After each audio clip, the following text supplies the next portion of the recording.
আল্লাহ পাকের রাসূল সাল্লাল্লাহু আলাইহি ওয়াসাল্লাম বলছেন বাইনাল আবদি ওয়া বাইনাল কুফরি তারকুস সালাহ, যে ব্যক্তি নামাজ আদায় করে না প্রকাশ্যভাবে কাফের, যারা নামাজ আদায় করে ওরাই হচ্ছে ফাযালিকাল মুসলিম। সে আমার ছেলে হোক, আমার মেয়ে হোক, আমার বাপ হোক, আমার ভাই হোক, আমার গ্রামবাসী হোক, আল্লাহ রাসূল বলছেন বাইনাল আবদি ওয়া বাইনাল কুফরি তারকুস সালাহ, যে নামাজ আদায় করলো না সে কাফের, যে নামাজ আদায় করলো সে হচ্ছে মুসলিম। আর কোরআনে আল্লাহ বলছেন মান তারাকাস সালাতা মুতাআম্মিদান ফাকাদ কাফারা, যে নামাজ আদায় করলো, কোরআন হাদিস দুটাই একটাই কথা বলছে, যে নামাজ আদায় করলো সে হচ্ছে আমার বান্দা, যে নামাজ আদায় করলো না সে হচ্ছে কাফের বান্দা। কাফেরদের জন্য আল্লাহ পাক জাহান্নাম তৈরি করে রেখেছে। আজকাল ছেলে আপনার, মেয়ে আপনার ইনকাম করে নিয়ে আসছে, আপনি খাচ্ছেন, আমি খাচ্ছি, সমাজে ছেলে ইনকাম করতে পারে খুব ভালো, ছেলেকে আপনি একটা আদেশ দিতে পারবেন না আপনি কিরকম মালিক, আমি কিরকম মালিক, একটা হুকুম আপনি দিতে পারবেন না, পালন করবে না, মানে কিন্তু বাড়িতে বাইরে হয়ে যায়। আমি ইন্তজাম করবো, আমি মেনটেন করবো সংসার, আর আমার অ্যারেঞ্জমেন্ট করে লিখে তুমি আমার হুকুম পালন করবে না, তুমি টাকার রোগায় নেই, তুমি বাড়ি থেকে বাইরে হয়ে যাও, তোমার জন্য আমি জাহান্নামে যাব, তোমার জন্য আমি আদালতে খাড়া হবো। উদাহরণটা ওরকমই নিলেন। অনেক বাড়ির মালিক, অনেক বাড়ির গার্জেন এরকম আছে।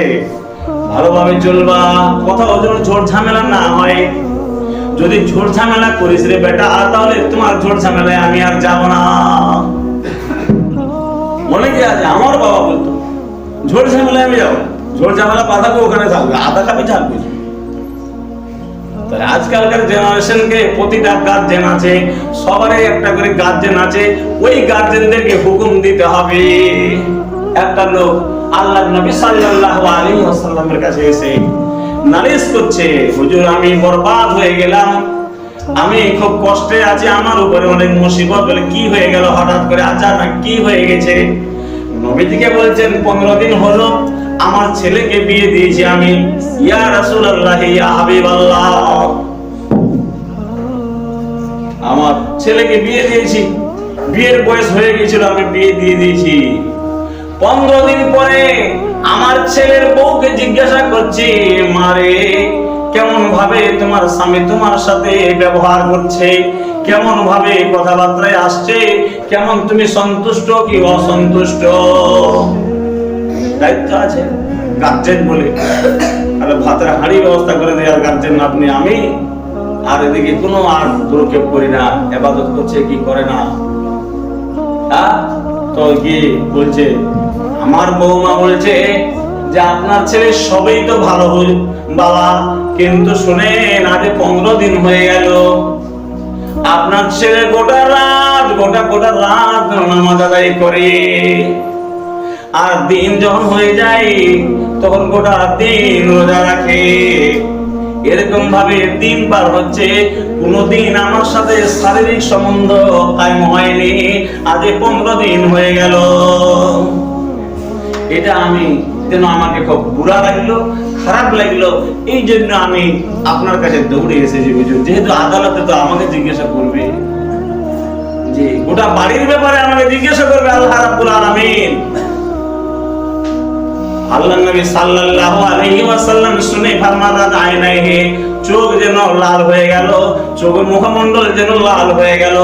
শুনে ওই লোকটাকে বলছে তুমি বাড়ি চলে যাও, আর বাড়ি গিয়ে তোমার ছেলেকে আমার কাছে পাঠিয়ে দাও। এবার আমি ডাক্তার, এখন এলাজ শুরু হবে, চিকিৎসা এখন শুরু হবে।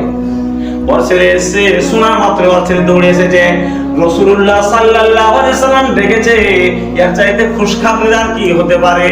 আল্লাহ রাসূল যখন আমাকে ডেকেছে, সে ছেড়ে দৌড়ে আল্লাহ রাসূলের বাড়িতে এসে হাজির হয়েছে। মুখ্যমন্ত্রী যদি আজকে আপনাকে নাম ধরে ডাকে, তো আপনি চাষবাস ছেড়ে দিয়ে, ডাক্তার ছেড়ে দিয়ে, রুকনি পাট সব ছেড়ে দিয়ে আপনি আজকে কলকাতা রওনা হয়ে যাবেন। তো ইনি কেমন মুখ্যমন্ত্রী, সমস্ত মাখলুকাতের মুখ্যমন্ত্রী, ইনি ডেকেছেন, যায় হাজির হয়ে গেছে। বলে তুমি নাকি খুব নামাজ আদায় করছো বাবু। মান সাল্লা সালাতেনা ওয়া কিবলাতেনা, যে নামাজ আদায় করলো আমার মতো এবং আমার কিবলা নির্ধারণ করার সামনে রেখে সিজদা করলো, সে হচ্ছে মুসলিম। ওই যে হাজির হয়ে গেছে, তুমি গোটা রাত নামাজ আদায় করছো, তো গোটা রাত নামাজ আদায় করলে তো তোমার বডির মধ্যে যতগুলো যন্ত্র ফিটিং আছে, এই যন্ত্রগুলো তো বিশ্রাম চায়। চোখ বিশ্রাম চাইছে, কান বিশ্রাম চাইছে, সবাই তো যতগুলো নার্ভ আছে ওরাও তো বিশ্রাম চাইছে।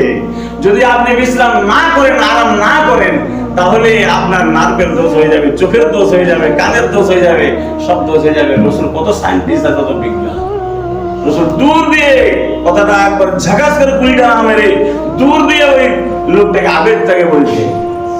আজকালকার ছেলে মেয়েরা নামাজের ধার ধারে না, রোজার ধার ধারে না, ইবাদতের ধার ধারে না। কিন্তু আমি বলতে চাই কথাটা এই জন্যে যে একটাই এমনই লোক আর একটাই এমনই জামানা অতিবাহিত হয়ে গেছে, নিজের নতুন স্ত্রীর সাথে কোনদিন 15 দিন হয়ে গেল শারীরিক সম্বন্ধ কায়েম না রেখে ইবাদত জারি রেখেছে। ওর ইবাদতটা কি করে কমানো যায়, কি করে কমানো যায়, রসুল এবার চিকিৎসা করছে। রসুল চিকিৎসা করছে। আল্লাহ নবী বলছেন, বলে আইনু কালাইকা হাকুম, তোমাকে নিন পড়তে হবে, তোমার চোখে হক আছে। ওয়াল জাসাদিকা আলাইকা হাকুম, গোটা বডির তোমার উপরে হক আছে, তোমাকে বিশ্রাম নিতে হবে। তারপরে রাসূল দূর থেকে বলছেন, ওয়ালে জাওজিকা আলাইকা হাকুম, তোমার মাথায় হাতে যে একটা মেয়ে আছে, অন্য কোন একটা বাপ তোমার হাতে যে একটা মেয়েকে তুলে দিয়েছে, ওই মেয়েটার তোমার উপরে হক আছে। ইনসান ইশারায় কাফি, ইনসান ইশারায় কাফি। বুঝে গেল যে আমার স্ত্রীর আমার উপরে হক আছে, আমার স্ত্রীর আমার উপরে হক আছে। ওই যে বলেন, বলে জাওজিকা আলাইকা হাকুন, আমি আল্লাহ রাসূল সাল্লাল্লাহু আলাইহি ওয়াসাল্লাম নটা স্ত্রী ওয়াতাজাওয়াজু বিহি, আমি বিবাহ করেছি, আমি জিহাদের সঙ্গে ছিলাম, আমি বিচার ফয়সালা করেছি, জেনার বিচার ফয়সালা করেছি। অতএব প্রতিটা ইবাদতে আমি আগে সব কন্ডিশন করে আপনাকে চলতে হবে। আল্লাহ নবী সাল্লাল্লাহু আলাইহি ওয়াসাল্লাম এবার বলছেন, তুমি নামাজটা কমিয়ে দিও, সবারই তোমার হক আছে। এবার রোজার ব্যাপারে আসলেন, রোজা বলছেন তুমি সারা মাস রোজা রাখো, ইফতার তুমি করো না। কিন্তু শোনো, আমি রোজা রাখি, আমি ইফতার করি, আমি রোজা রাখি, আমি স্ত্রীর হক আদায় করি, আমি রোজা রাখি, আমি বিচার ফয়সালা করি, আমি সমাজনীতি পালন করি, রাজনীতি পালন করি, সবই কিছু করি। অতএব রোজা রাখি, ইফতার করি। একদিন রোজা রাখছি, তারপর রোজা খালি এরকম ভাবে রোজা রাখি। তুমি সারা মাস রোজা রাখতে হবে না, তুমি 15 দিন রোজা রাখো।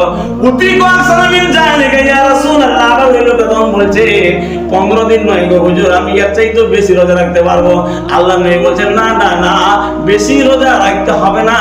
খুবই যদি রোজা রাখো, তাহলে মাসে 3টা করে রাখো, তাহলে তোমার কি হবে, গোটা বছরে রোজা রাখার তুমি নেকি পাবে।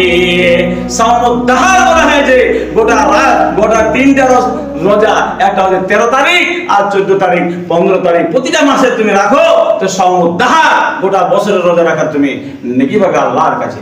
তোমাকে প্রত্যেক মাস গোটা মাস তোমাকে রোজা রাখতে হবে না। তাহলে যে কোনো জিনিসের ব্যাপারে একটা লিমিট আছে। কিন্তু বুঝাতে চাইছি আমি যে আজকালকার জেনারেশন যারা, আমরা ইবাদতের ধার পাশে যাইতে যেন আমাদের শরম লাগছে।